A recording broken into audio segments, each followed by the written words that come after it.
Hey everybody, I'm jumping on because I want to talk about shoulder tightness and running.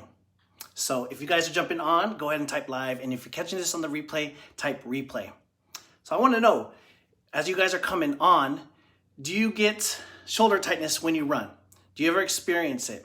So I'm going to break down potential reasons why you may be getting that muscle tightness and ways you can manage your symptoms and potentially solve the root cause of why you might be getting chronic neck tightness.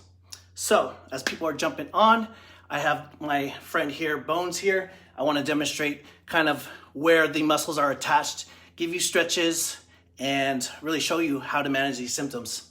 And really, potentially, I want you to eliminate the symptoms so you don't even have to manage it. If you guys are coming on, just type live. And if you're catching this on the replay, type replay. And let me know, have you experienced muscle tightness in your neck when you run?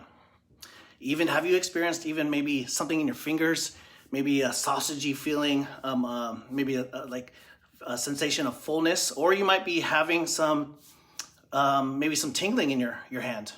I know personally I've had tingling in this inside portion of my hand when I have ran in the past, and I figured out why, and I want to share that with you. So really the first reason why you might be having shoulder tightness is maybe what you're doing with your hands, right? We all have cell phones. We're using our cell phones. I personally use my cell phone for listening to music or podcasts, audibles. And, that time that I started experiencing actually numbness in my hand, I was holding the phone on my left hand. And if you're holding the phone, you're going to get numbness, or you're going to be technically clenching your forearm, and there's gonna be an extra tightness within your shoulder because you're gripping the phone. So that's one potential reason why you may be having tightness within your neck, is just holding the phone. So, and once that started to happen, investing in a belt where you can put your phone in, or one of those sleeves where you can put on your shoulder or your arm. So it's really avoiding holding the phone for long periods of time, because you're potentially really gripping, and that's going to cause that extra pressure there. Another reason is if you're just clenching your fist. So if we're clenching our fist when we're running, just the same reason as when we're holding the phone, it's going to cause extra activity of the muscle. You put electrodes in here, EMGs, and compare it with your fist closed versus open, you'll see more activity here. So those are easy fixes that we could change right away. Another reason is arm swing. I know some people actually, when I'm watching them and analyzing their walking and their running, sometimes there is no arm swing. Sometimes it's a little bit more stiff. So try it out yourself and try running without arm swing. You almost are forced to use these muscles here in your shoulder to stabilize. It's actually easier if you start to swing your arms more and you're more loose, versus if you're not moving so much your arms. And what you could do is even try moving your arms while sitting down and assess. It's more of an awareness exercise, and see if there's any difference of movement right to left. So how far even back is your shoulder going as compared to the left? I know I could see, I'm looking for deviations, and sometimes you could see that the elbow doesn't get completely far back as compared to the other side. So if that's the case, you're going to be moving more on one side and working more, and that's going to cause tightness on that one side. If we could even out, then you're going to get out of that position and use the other arm. Hey, Christina, thanks for jumping on. So that's another reason. So if we're not getting enough arm swing, we got to be loose in swinging the arms. If we're on a treadmill, looking down at the treadmill, and we're looking at the screen, if we're looking down constantly, we're going to be putting more pressure on these neck muscles, right? I tell a lot of my clients, even who are not runners, the more forward our head is, the more pressure and weight and more activity the muscles in the back of our neck has to be able to support our neck. So you could imagine your head as a weight of a bowling ball. A bowling ball is pretty heavy, between 10 to 15 pounds. So the closer our head is to our spine, the less pressure and work our muscles have to do in order to support our head. but the more we lean forward, these muscles have to work harder. So when we're looking down at the treadmill and looking at the screen, or maybe a phone, we're gonna have extra activity of those neck muscles. So we wanna try to avoid that. Thoracic mobility is another reason why we may be tight in our neck. If we're not moving, just like I was talking about earlier, if we're not swinging our arms, if we're not getting rotational mobility in our upper part of our back, we're gonna be more stiff, and it's gonna cause a little bit more muscle tightness in our neck as well. Lastly, breathing. So if we're breathing heavily through our neck and chest muscles instead of our diaphragm, then we're gonna be overactivating these muscles, right? Of course, we're gonna be using them for some of more of our intense training, but we don't wanna constantly be using them. We could basically reduce the amount of activity by just doing diaphragmatic breathing. And that's gonna be another a live that I'm gonna do for you guys to talk about more specifically diaphragmatic breathing, how you could help control and stabilize your breathing through your diaphragm instead of using your neck. And if you're interested in that, go ahead and type breathe in the comments so I can tag you when I do that post, and make sure that you can see it so you can learn what I'm talking about, and you can try it out yourself.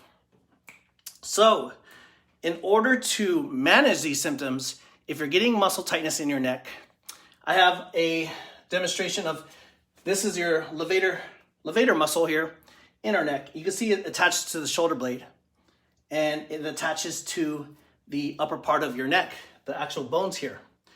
This is a common muscle that is very tight in a lot of people. And even if this muscle is really tight here, it actually affects your shoulder mobility, because as you rotate your arm up, normally your shoulder blade would rotate, but if this is tight, just think of it as not allowing us to move very well, and it's gonna keep our shoulder blade down because of that tightness.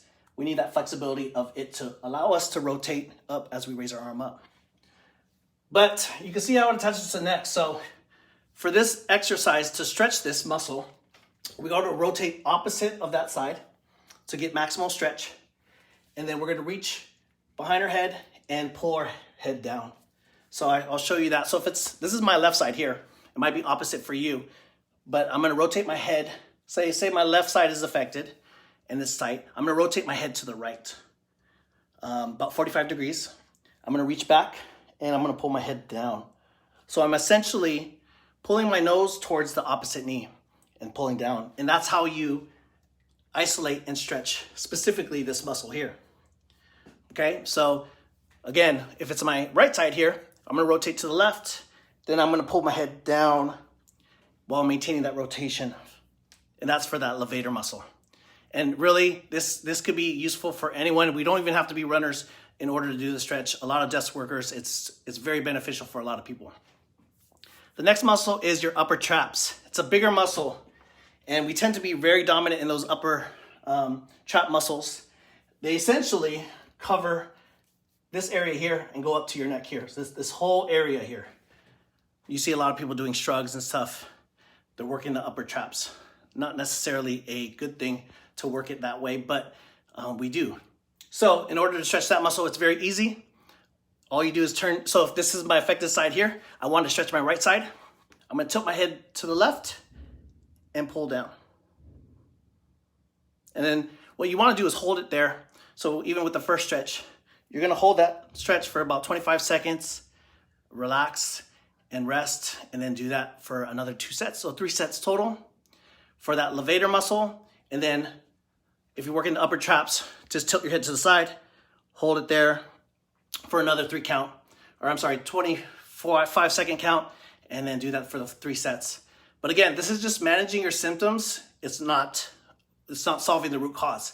What I talked about earlier in the beginning of this live, those potential reasons is why you might be having that chronic neck tightness.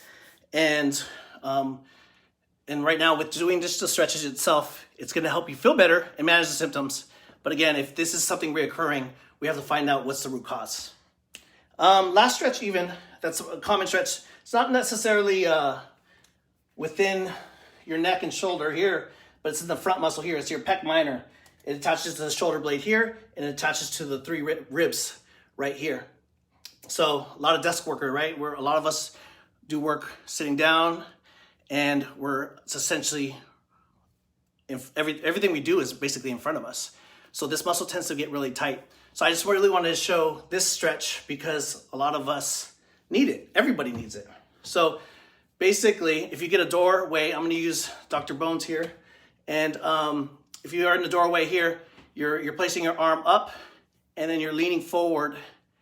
And ideally, you want to feel the stretch here. I don't want to feel any pain within that shoulder joint. It should be that pec muscle here. And then you lean into it, and you could even rotate a little bit away, and you're going to get a strong pull here. Even by just doing this here, opening up, we really should be doing that often throughout the day, especially if we're sitting down throughout the day. So those are the upper trap, levator stretch, and your pec minor stretch. And then I talked about reasons why we might be having chronic shoulder tightness. Watch out if you're holding the phone while we're running. Watch out if we're clenching our hands while we're running.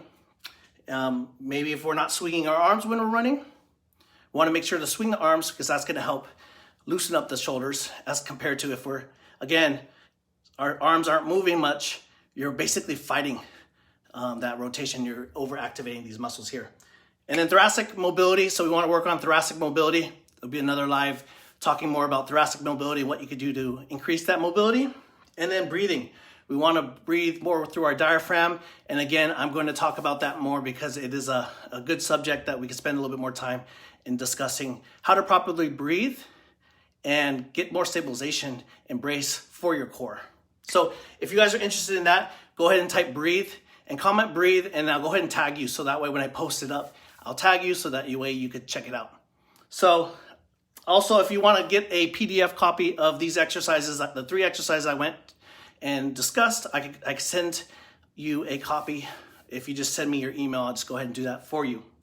And if you want to get a deep dive and figure out your symptoms, if you're having any specific muscle tightness that you can't figure out yourself, I'm happy to go on a call and discuss it further and figure out what's the reason why.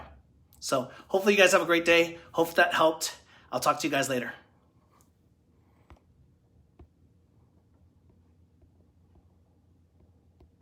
Can't get this off.